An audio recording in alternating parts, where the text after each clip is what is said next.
chapitre 6, qui attendait la fosse au lion? Personne. Personne. Daniel chapitre 6 est certainement un des textes les plus connus sur la terre de tous les temps. Et c'est un texte extraordinaire, mais c'est la fosse au lion. Et on va voir comment le Seigneur va nous encourager encore ce matin dans sa parole. Prions, Seigneur, merci parce que tu nous encourages, tu nous fortifies. On s'appuie sur toi, Seigneur. On s'appuie sur toi à chaque instant, Seigneur, de cette journée même, aujourd'hui, maintenant, pour faire ce travail, Seigneur, ce service, te donner, Seigneur, ce que l'on a. Si tu n'agis pas, Esprit Saint, rien n'est possible. Tout est vain, tout est inutile, on le fait par nos propres forces. Et on veut faire, Seigneur, ces choses, te louer, te glorifier, te chanter, Seigneur, lire, entendre, étudier ta parole, par ton esprit. Communier ensemble, par ton esprit. On te prie, Seigneur, de fortifier nos cœurs maintenant. Fortifier les cœurs de mes frères, de mes sœurs ce matin, par ta parole. En ton nom, Jésus. Amen. Daniel chapitre 6, donc, on a vu au chapitre 5 que le royaume de Babylone est passé entre les mains des Mèdes et des Perses. Donc, le royaume est passé à changer de pouvoir, un nouveau royaume mondial. Et on est au chapitre 5, verset 31, on relit très simplement « Darius le Mède s'empara du royaume étant âgé de 62 ans.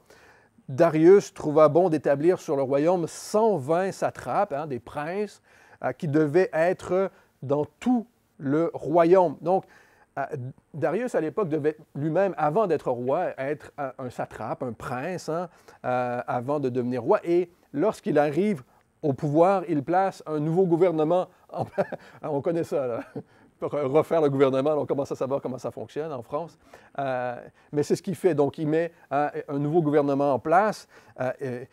Darius est un titre qui signifie celui qui tient le sceptre royal. Donc, c'est un titre, Darius, et son nom probablement est Gabaru. Gabaru est placé en autorité, certainement par Cyrus, qui était son principal général et qui règne sur la Babylone, alors que Daniel l'appelle roi. C'était cette même autorité. Il n'est, ce Darius-ci, aucun des autres Darius qui est mentionné dans la parole.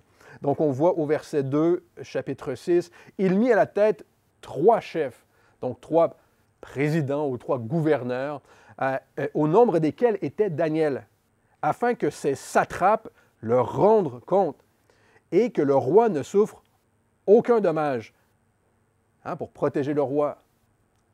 Au verset 3, Daniel surpassait les chefs et les satrapes parce qu'il avait en lui un esprit supérieur et le roi pensait l'établir sur tout le royaume. Et l'histoire commence là. Donc, Darius, qui devait connaître Daniel, qui faisait des échanges avec la Babylone depuis longtemps. Il y avait des échanges commerciaux qui se faisaient avec la Babylone. Donc, probablement connaissait Daniel qui s'occupait de toutes les affaires du pays depuis longtemps. Et c'est donc probablement Daniel qui était à la charge de ces choses-là dans le pays, tout comme Nebuchadnezzar à l'époque. Ici, Darius reconnaît qu'il y a quelque chose en Daniel qui vient de Dieu, qui est supérieur, un esprit supérieur, qui vient de Dieu. Et non seulement ça, qui vient de sa relation avec Dieu. Et c'est ce qu'il va reconnaître ici en Daniel. Et on se souvient, Daniel, dès son jeune âge, avait déterminé dans son cœur de vivre pour Dieu. Il avait fait ce choix. Il était déterminé à vivre pour Dieu. Et ici, ce que l'on voit, ce vieil homme avait acquis une maturité spirituelle. Il avait acquis une maturité spirituelle remarquable qu'on pouvait constater. Et c'est l'idée, frères et sœurs, avec le temps, on peut acquérir une maturité spirituelle dans notre relation avec Dieu. J'espère que c'est le désir de votre vie, d'acquérir cette maturité spirituelle. Et lorsqu'on a cette relation avec Dieu et lorsque le Saint-Esprit peut agir en nous. Et donc, le roi pensait à l'établir sur tout le royaume.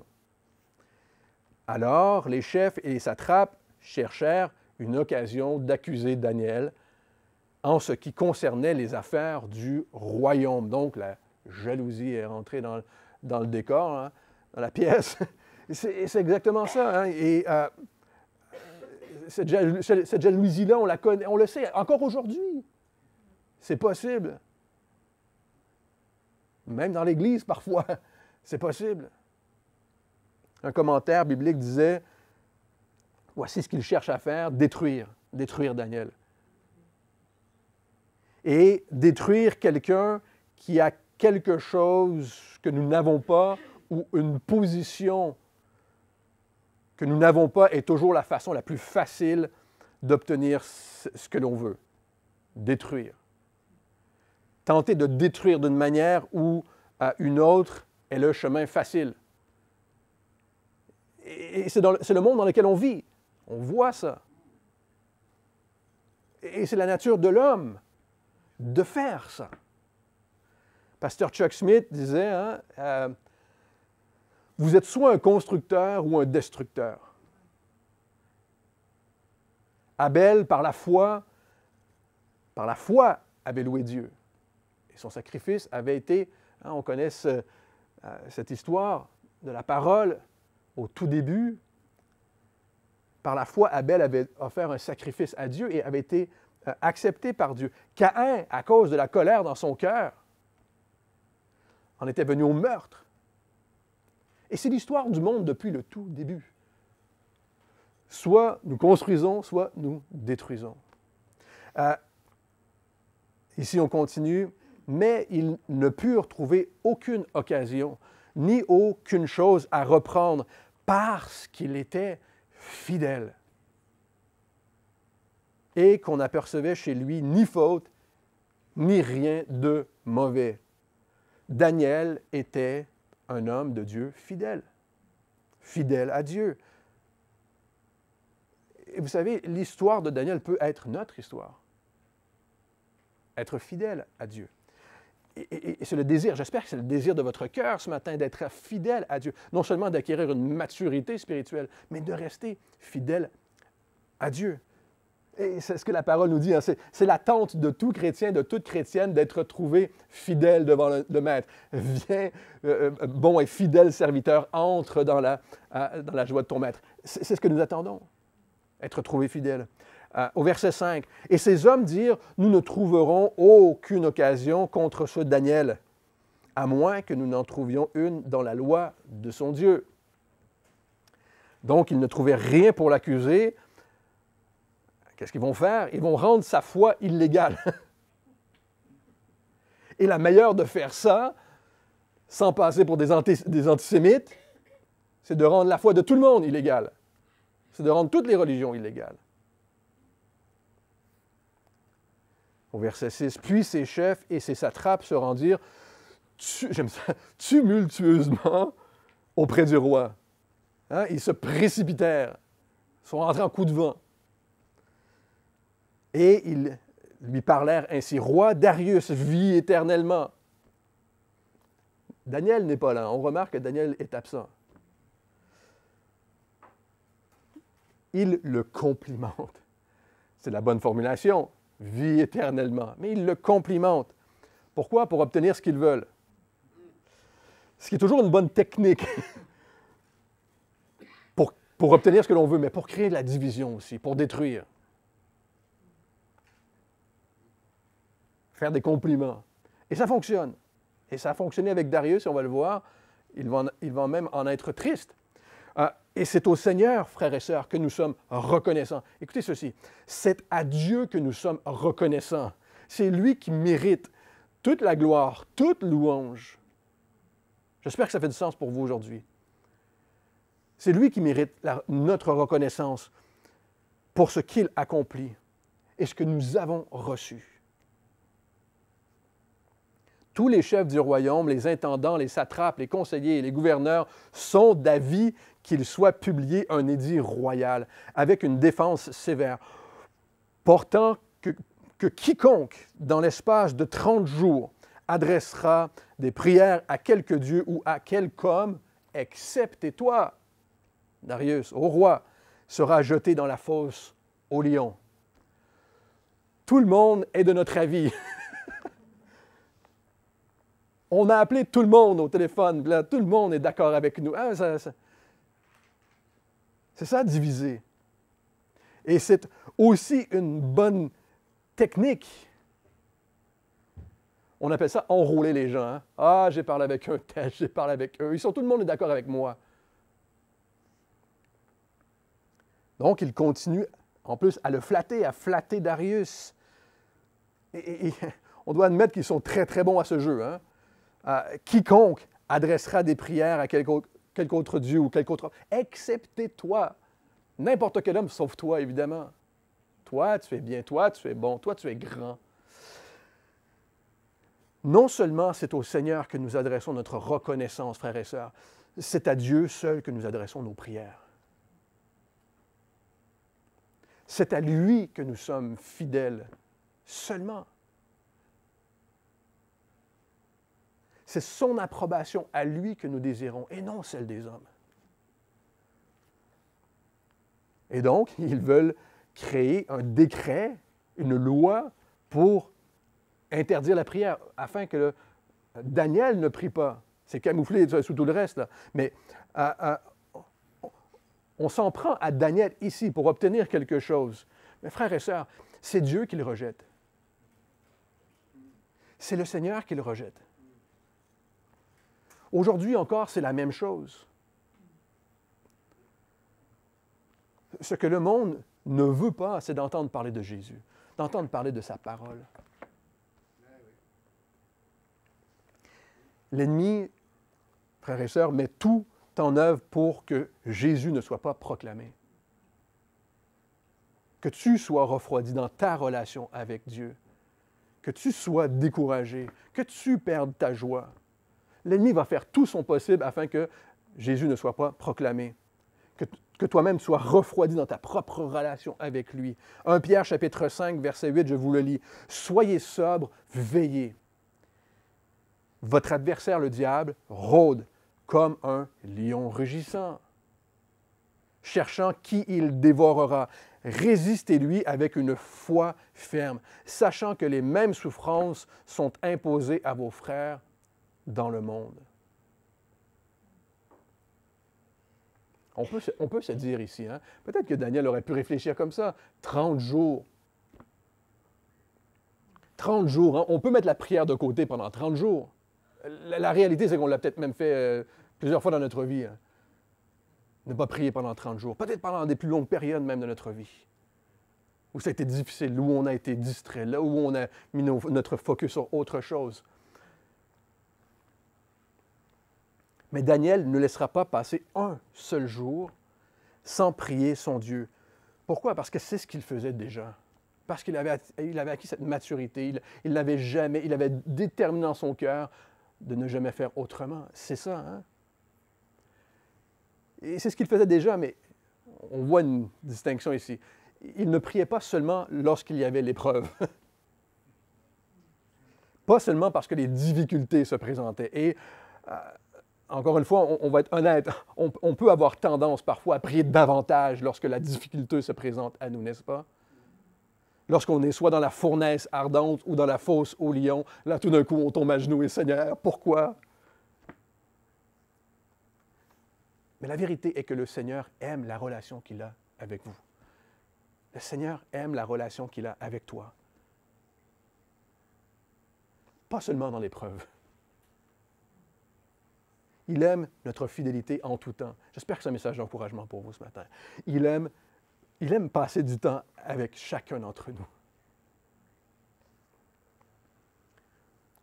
La fosse au lion, hein? Et là, on a un bon exemple ici de ce que la fosse au lion peut être pour nous aujourd'hui. Ce que les gens disent de toi. Ce que les gens pensent de moi. Ah, tout le monde est d'accord avec moi à ton sujet. Ah, c'est une fosse au lion, ça. Le monde dit que tu es fanatique parce que tu ne peux t'empêcher de parler de Jésus.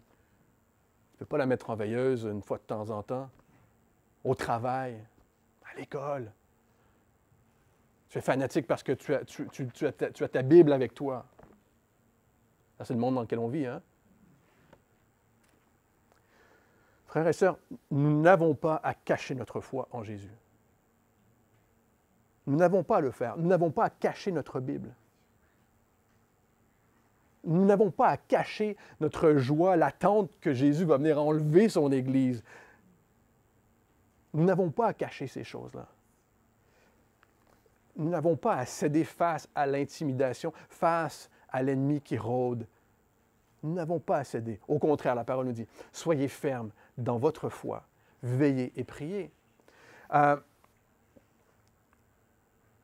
En fait, la fidélité à Dieu de Daniel sera un témoignage ici.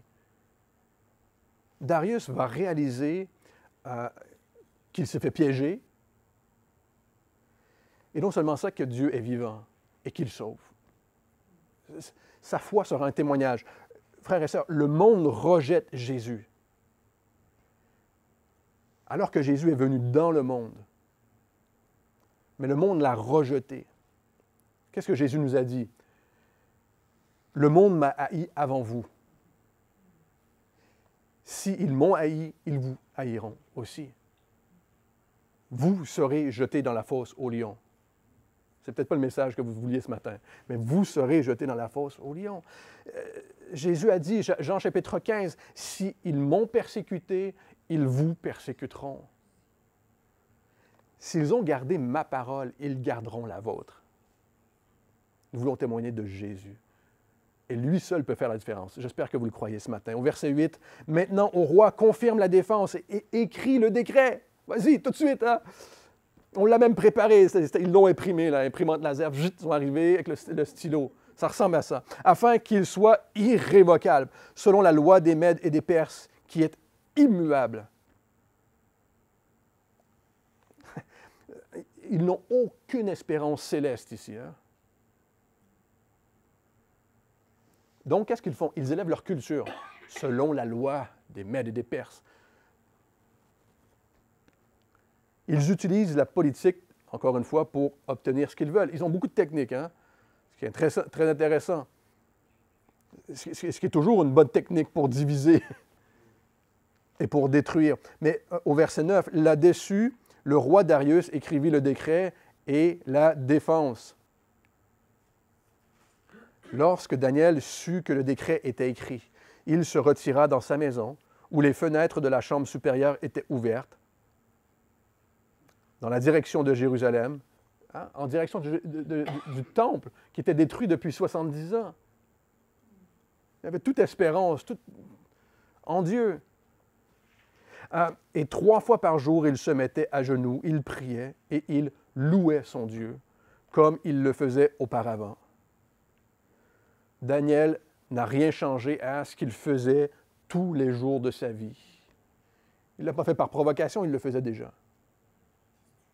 Il n'a rien changé. Il priait et il louait Dieu, les fenêtres de sa maison ouvertes. Je ne sais pas si vous faites ça.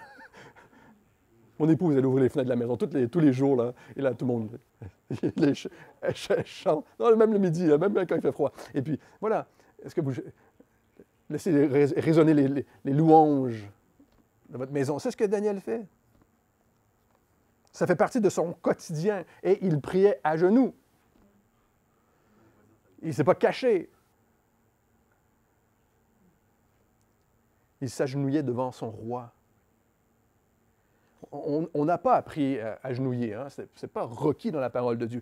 Je le fais parfois, vous le faites peut-être parfois, mais Paul dit en Éphésiens chapitre 3, verset 12, écoutez ceci, « En Jésus, nous avons, par la foi en lui, la liberté de nous approcher de Dieu avec confiance. À cause de cela, je fléchis le genou devant le Père. » C'est possible. Juste tomber à genoux devant Dieu. Dire, Seigneur, merci. Merci pour la liberté que j'ai de m'approcher de toi. Hein, c'est ça, avoir une espérance céleste. Au verset 11, « Alors ces hommes entrèrent tumultueusement Encore une fois, j'aime ça. Apparemment, il doit y avoir un effet théâtral. C'était très important. L'effet dramatique était important ici, comme au théâtre.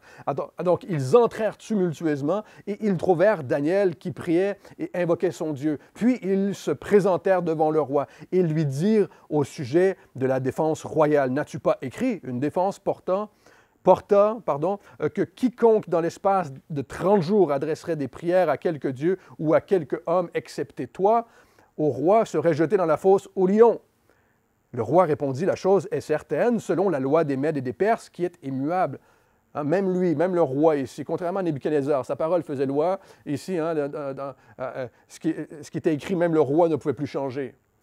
Ils prièrent au verset 13 de nouveau la parole. Ils prirent, de nouveau la parole et dirent au roi, « Daniel, l'un des captifs de Juda, n'a tenu aucun compte de toi, au roi, ni de la défense que tu as écrite. » Et il fait sa prière 3 fois par jour. Ils sont bons, parce que la loi est immuable, mais ils mettent le roi avant. Ils n'ont pas tenu compte de toi et de la loi. Et il prie 3 fois par jour. Il le savait déjà. Juste une bande d'hypocrites. Quels hypocrites? Ils le savaient déjà. Ils savaient que Daniel faisait ça. Et ils étaient jaloux de la position que Daniel allait recevoir dans le gouvernement. Et ils voulaient que Daniel paie de sa vie. Ils ont pu penser à rien d'autre que de le faire mourir pour que l'un d'entre eux obtienne cette position. Et ils ne pouvaient pas concevoir que Daniel avait donné la première place dans sa vie à Dieu. Ce qui est extraordinaire, c'est qu'ils n'en ont rien à faire du roi. Précipitamment, ils vont le voir, signe tout de suite. Ni Daniel est là, ni prend le temps de réfléchir au roi, c'est une bonne idée. C'est tout de suite. Sinon, ils auraient demandé l'avis au roi. Pas du tout. Ils n'en ont rien à faire du roi ici. Le roi fut très affligé quand il entendit cela. Littéralement, il était triste et mécontent de lui-même. Il a compris sa faute, mais il comprend aussi qu'il s'est fait avoir. Il comprend ce qui se passe. Il prit à cœur de délivrer Daniel et jusqu'au coucher du soleil, il s'efforça de le sauver. Mais ces hommes insistèrent auprès du roi et lui dirent, « Sache, ô roi, que la loi des Mèdes et des Perses exige que toute défense ou tout décret confirmé par la loi, par le roi, soit irrévocable. » Frères et sœurs, la loi des Mèdes et des Perses est irrévocable. Dieu seul peut changer la loi. Dieu peut faire ça. Dieu seul peut changer le décret qu'aucun homme ne peut changer. Il a changé le décret sur notre vie, vous savez. Le décret de la mort qui était sur notre vie. À cause de nos péchés, Jésus l'a changé. Par sa vie, parce qu'il l'a payé pour chacun d'entre nous. Il a changé tout le décret qui était annoncé sur notre vie dès notre naissance. Que nous devions mourir pour nos péchés. C'est extraordinaire. Dieu peut changer tout décret. Et seul Dieu peut changer le cœur de n'importe quelle personne. J'espère que vous le croyez. Et ici, Dieu travaille dans le cœur de Darius à ce moment. On le voit. Alors le roi donna l'ordre qu'on amène Daniel et qu'on le jette dans la fosse aux lions. Le roi prit la parole et dit à Daniel, « Puisse ton Dieu que tu sers avec persévérance te délivrer. » En fait, littéralement, c'est à l'affirmative. Ton Dieu que tu sers avec tant de persévérance ou continuellement, c'est lui qui te sauvera. Je ne peux plus rien faire. Je ne peux rien faire. Darius, peut-être qu'il connaît ce qui est arrivé avec Shadrach, Meshach et Abednego. Peut-être qu'il connaît cette histoire-là de la fournaise ardente. Mais tout comme les autres chefs, il sait que Daniel sert son Dieu continuellement, tous les jours de sa vie. Vous vous souviendrez de ce qu'avait dit Shadrach, Meshach et Abednego. Dieu peut, et s'il le veut, il nous sauvera, il nous délivrera. Dieu peut, s'il le veut. Nous vivons, frères et sœurs, avec la même foi aujourd'hui. La même foi. Dieu est tout-puissant. Il peut nous délivrer de n'importe quelle situation. Il peut nous guérir de toute maladie. Mais, quoi qu'il arrive, nous sommes sauvés. Quoi qu'il advienne, nous sommes sauvés. La joie de notre salut est là. Nous sommes sauvés. Et c'est là parfois où notre foi est testée, où Dieu veut se glorifier, et où Dieu va se glorifier au travers de notre foi. Même si Dieu permet que l'on meure. Philippiens chapitre 1, Paul disait, soit par ma vie, soit par ma mort, peu importe ce qui sera fait dans mon corps, cela va glorifier Dieu. Christ, verset 21, Philippiens chapitre 1, verset 21. Car Christ est ma vie, mourir m'est un gain. Soit par ma vie, soit par ma mort, cela va glorifier Dieu. Au verset 17, on continue. On apporta une pierre et on l'a mis sur l'ouverture de la fosse. Le roi la scella de son sceau et de l'anneau de ses grands, afin que rien ne soit changé à l'égard de Daniel. Le sceau l'identifiait au roi et donnait sa protection. Personne n'avait le droit de toucher à cette fosse. Personne ne pouvait y toucher. Le roi se rendit ensuite dans son palais. Il passa la nuit à jeun. Ou habituellement, on passe tous les nuits à jeun, mais c'est-à-dire qu'il était préoccupé. Il ne fit point venir de concubine auprès de lui. Il resta seul et il ne put se livrer au sommeil. Il est resté éveillé. Au verset 19, le roi se leva au point du jour avec l'aurore et il alla précipitamment à la fosse aux lions. En s'approchant de la fosse, il appela Daniel d'une voix triste. Le roi prit la parole et dit à Daniel, « Daniel, serviteur du Dieu vivant, ton Dieu, que tu sers avec persévérance, a-t-il pu te délivrer des lions? » Le décret était que tout homme ne pouvait prier que Darius. Le louer, quoi. C'est attirant pour les hommes. Donc, Darius était un dieu qui ne pouvait ni dormir, ni sauver Daniel. Mais tout ça trouble Darius. Tout ça, ça l'a troublé. Après une nuit trouble, il demande, avant même d'entendre la voix de Daniel, il se précipite, serviteur du Dieu vivant. Il comprend que Daniel ne sert pas une idole morte. Un Dieu qui ne peut bouger, qui n'entend pas, on avait vu avec Belchazzar, qui n'entend rien, qui ne voit rien, qui ne sent rien. Tout le contraire de notre Dieu. Il entend nos prières. Il sait par quoi tu passes. Il connaît ton cœur. Il comprend que ce n'est pas une idole morte. Malgré que cette révélation du Dieu vivant ne soit pas encore claire pour lui.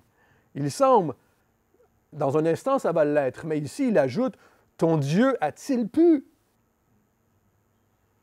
te délivrer des lions? » Frères et sœurs, lorsque Jésus est mort à la croix,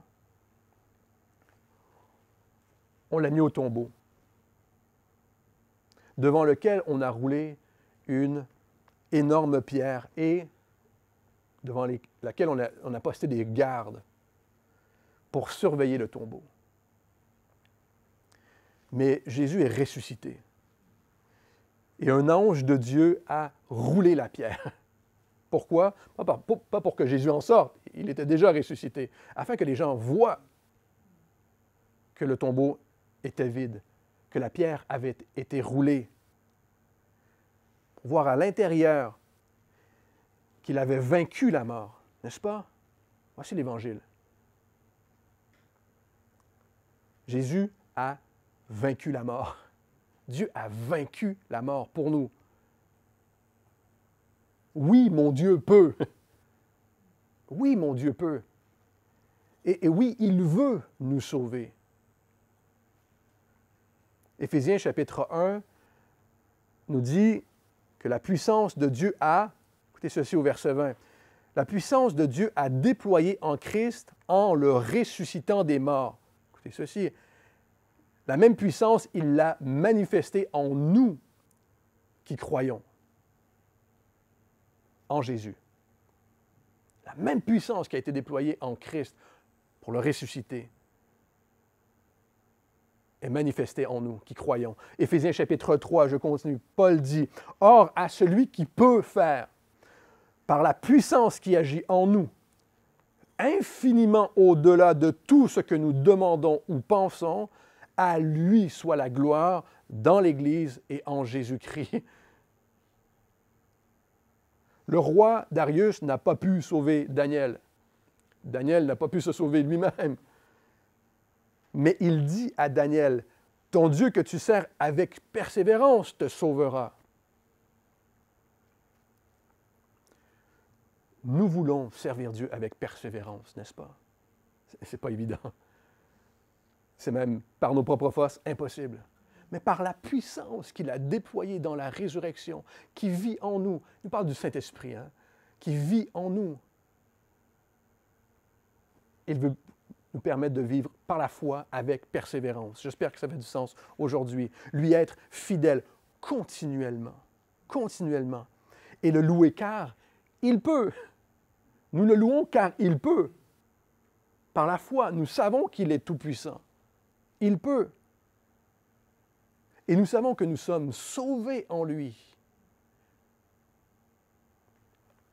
On connaît le thème de Hébreux chapitre 11. Le thème de Hébreux chapitre 11, c'est par la foi, qui est répété, je ne sais plus combien de fois, une quinzaine, une vingtaine de fois peut-être. C'est par la foi. Au verset 33, Hébreux chapitre 11, c'est par la foi qu'ils vainquirent des royaumes, exercèrent la justice, obtinrent des promesses, fermèrent la gueule des lions. Finalement, ayant en tête, sans aucun doute, Daniel. C'est par la foi. C'est par la foi que nous servons notre Dieu avec persévérance encore aujourd'hui. Parce que dans la fosse aux lions, les épreuves, les difficultés, le combat spirituel dans lequel nous vivons, même parfois dans ce combat intérieur, lorsque le diable voudra te faire croire que Dieu t'a abandonné, c'est à ce moment où nous avons besoin de la main puissante de Dieu dans notre vie pour nous relever et nous fortifier. J'espère que vous en avez fait l'expérience encore et encore, et vous savez que Dieu est là à chaque instant. Au verset 21, « Et Daniel dit au roi, « Roi, vis éternellement. » Est-ce que vous pensez qu'il est en train de flatter le roi? Pas du tout. « Mon Dieu a envoyé son ange et fermé la gueule des lions qui ne m'ont fait aucun mal, parce que j'ai été trouvé innocent devant lui. Et devant toi non plus, ô roi, je n'ai rien fait de mauvais. » Alors le roi fut très joyeux, et il ordonna qu'on fasse sortir Daniel de la fosse. Daniel fut retiré de la fosse, et on ne trouva sur lui aucune blessure parce qu'il avait eu confiance en Dieu. Dieu a protégé Daniel. Qu'est-ce que Daniel fait à chaque fois, à chaque situation? Il rend gloire à Dieu rapidement. À chaque fois, on l'a vu au chapitre 2, au chapitre 4, 5, chapitre 6, à chaque fois. Il ne prend aucun compliment pour lui. Hein? Tu as vécu un miracle. Gloire à Dieu. C'est lui qui fait ça. Lui seul. Frères et sœurs, malgré tout, il était dans la fosse. Hein? Il était dans la fosse. Imaginez-vous, là, passer la nuit à regarder les lions, à les entendre ronronner, là. Lui, il veut caresser les lions. Comme dit mon frère, un petit peu. La salive qui coule aussi, peut-être. Hein? Il était certainement en prière, comme à son habitude.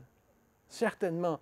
Daniel est sauvé par la foi. Parce qu'il prie, il reçoit la sagesse de Dieu. Il a aussi été jeté dans la fosse parce qu'il prie. Mais Daniel est protégé parce qu'il prie.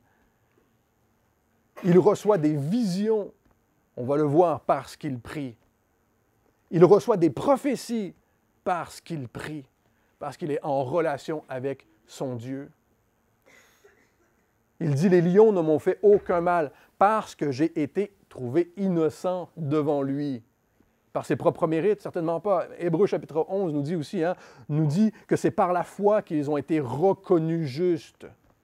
Parce qu'ils ont eu foi, ils ont été reconnus justes devant Dieu. Et encore aujourd'hui, c'est par la foi en Jésus que nous sommes trouvés innocents devant Dieu. Parce que nous plaçons notre foi en Jésus et en aucun autre. Daniel fut retiré de la fosse au lion. J'espère que c'est l'attente de votre vie d'être retiré. Le Seigneur revient bientôt. Il va nous retirer de la fosse au lion. Nous l'attendons patiemment, peut-être impatiemment parfois. Seigneur, reviens. Qu'il nous retire. Il fut retiré de la fosse. On ne trouva sur lui aucune blessure parce qu'il avait eu confiance en son Dieu. On se retrouve bien plus souvent dans la situation de Pierre, l'apôtre Pierre, lorsqu'il s'enfonce dans les eaux parce qu'il manque de foi. Beaucoup plus souvent, on se retrouve dans cette situation-là, je pense. Mais combien de fois nous savons qu'on s'est retrouvé dans la fosse dans notre vie pour ensuite réaliser que nous n'avions aucune blessure. Dieu nous a protégés. Il a pourvu à nos besoins. Combien de fois on a vu le Seigneur agir de cette manière? Que le Seigneur nous a protégés. Parce qu'il eut confiance en Dieu. Qu'est-ce qui est le plus éprouvé dans les épreuves? Notre confiance en Dieu. Et c'est ça, la foi que nous voulons acquérir en Dieu, la maturité que nous voulons acquérir en lui. Une foi solide, ferme, qui ne doute pas, qui dit même à Dieu dans l'épreuve, « Seigneur, je te fais confiance. Je te fais confiance. » Christ sera glorifié dans mon corps avec une pleine assurance, soit par ma vie, soit par ma mort. Au verset 24, le roi ordonna que ces hommes qui avaient accusé Daniel, ceux qui l'accusèrent, peut-être pas les 120, mais les quelques chefs qui voulaient accuser Daniel, soient amenés et jetés dans la fosse aux lions, eux, leurs enfants, leurs femmes, et avant qu'ils soient parvenus au fond de la fosse, les lions les saisirent et brisèrent leurs os. La traîtrise était certainement, pas certainement, la traîtrise était punie par la loi des Mèdes et des Perses de mort, et Darius ne pouvait pas changer ça non plus. Ben voilà, c'est la loi. Une bande de traîtres, ben voilà, c'est la fosse. Et dans ces royaumes, on tuait généralement les familles et les descendants pour être sûr que personne ne vienne se venger par la suite, pour que le roi dorme tranquille. C'est un peu ça, et pour se venger. Alors que vous savez que la loi de Moïse interdit, disait que le fils ne paiera pas le péché de son père ou de ses parents. Dans Deutéronome chapitre 24, Ézéchiel chapitre 18, Dieu n'a jamais demandé ça. Aussitôt que la porte du péché est ouverte dans notre vie, frères et sœurs, le lion saisit l'occasion de te dévorer. Aussitôt que la porte du péché. Je nous vois à chaque fois que l'on pêche ou qu'on subit, on est en tentation. Imagine la porte de la fosse s'ouvrir et que les lions vous attendent. Aussitôt que la porte est ouverte, que l'on pêche, l'ennemi saisit l'occasion et brise. On n'a même pas besoin de toucher le fond. Et le péché dans notre vie fait ça et affecte la famille, affecte les enfants, affecte ceux qui nous entourent. À ce point-ci, Darius décide qu'il va craindre Dieu et non les hommes. Au verset 25, et on termine dans un instant. Après cela, le roi Darius écrivit à tous les peuples, à toutes les nations.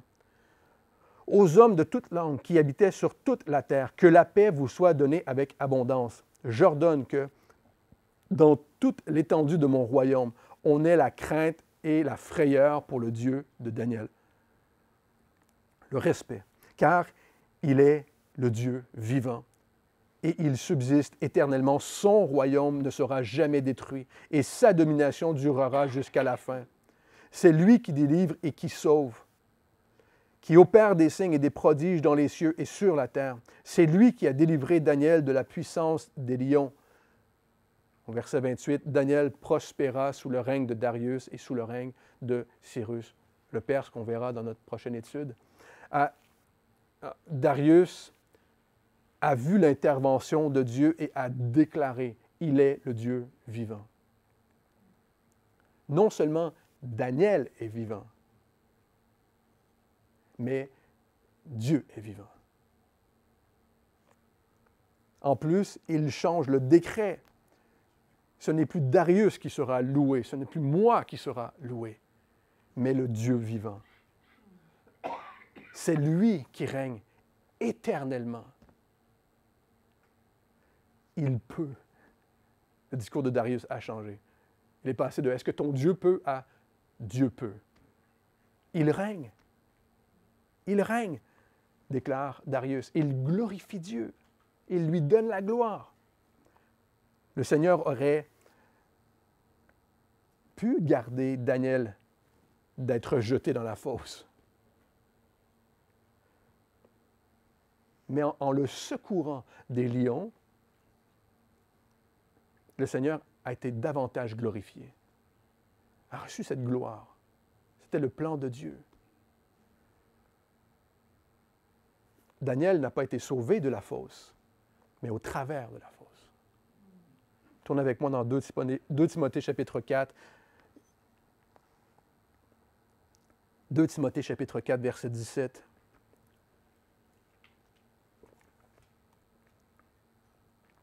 Daniel a tout de même été jeté dans la fosse, mais c'est au travers de la fosse que Dieu l'a accompagné. 2 Timothée chapitre 4, verset 17. C'est le Seigneur qui m'a assisté et qui m'a fortifié, afin que la prédication soit accomplie par moi et que tous les païens l'entendent. C'était le cas de Daniel ici, afin que tous voient, que tous sachent. Et j'ai été délivré de la gueule du lion. Peut-être que Paul avait ce chapitre de Daniel en tête. Au verset 18, « Le Seigneur me délivrera de toute œuvre mauvaise et il me sauvera pour me faire entrer dans son royaume céleste. À lui soit la gloire au siècle des siècles. Amen. » C'est le Seigneur qui m'a assisté dans toutes ces épreuves dont il parlait. Il mentionne. Et c'est lui qui m'a fortifié. Des fois, on passe au travers cette fosse, ces difficultés pour voir par la suite comment le Seigneur m'a fortifié, comment il s'est glorifié et comment je n'ai aucune blessure, comment le Seigneur m'a gardé, m'a protégé.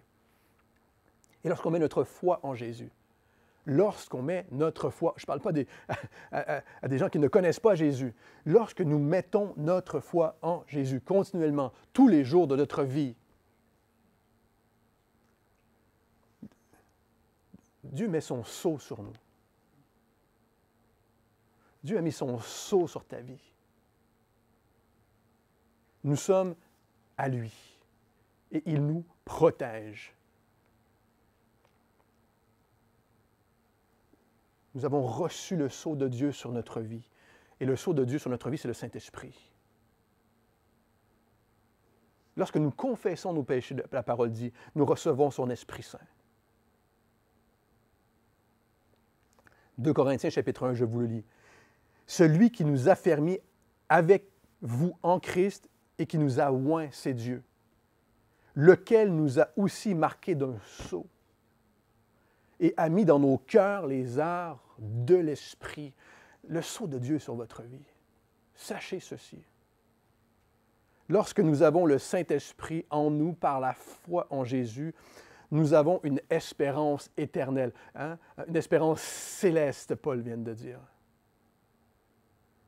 Pas seulement dans l'épreuve aujourd'hui, mais éternellement. Et nous savons que lorsque nous sommes dans les difficultés, son sceau est sur nous. Personne ne peut nous toucher. Il nous protège. Prions. Seigneur, merci parce que tu nous protèges. Merci parce que tu nous gardes en toi. Et nous, Seigneur, nous voulons continuellement te faire confiance, continuer aujourd'hui, après 5, 10, 15, 20, 40 ans parfois de vie chrétienne, Seigneur, à te connaître. Aujourd'hui encore, nous voulons te dire, nous te faisons confiance, Seigneur. Nous t'aimons et nous savons que tu nous écoutes, tu nous entends, tu vois. Protège-nous. Merci encore, Seigneur, pour ta parole qui nous encourage. En ton nom, Jésus. Amen.